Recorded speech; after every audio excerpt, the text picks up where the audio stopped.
galvenais jau ir ideja. Ja tā ir, tad nav ko šaubīties, ir jāiet uz priekšu. Mans biznes ir ģeodēziskie, topogrāfiskie darbi. Es esmu mērnieks, veidoju topogrāfijas. Esošo biznesu papildināju ar tālspējas datu iegūšanas iespējām.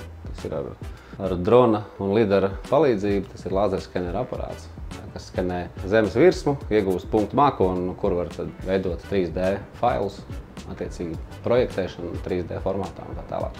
Jā, ar dronu tas darba apjoms, ko var veikt īsā laika sprīdī, ir nesamērojams ar tik, cik var izdarīt ejot ar kājām. Iegādājoties šo dronu, ir milzīgs iegūms tajā, ka apjomīgs darbs ir izdarīt ļoti īsā laika sprīdī. Līdz šim mērīju ar klasiskiem mērniecības instrumentiem, kā tahimetrs un GPS iekārtas.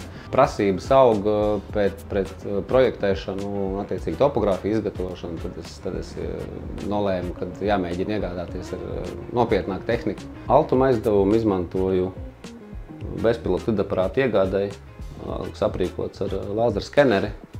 Uzsākt biznesu ir diezgan viegli, bet noturēties, tur jāpacenšās, tur ir jāstrādā, sevišķi, ja tu esi uzņēmumā, mazs uzņēmums, vai manā gadījumā es viens pats.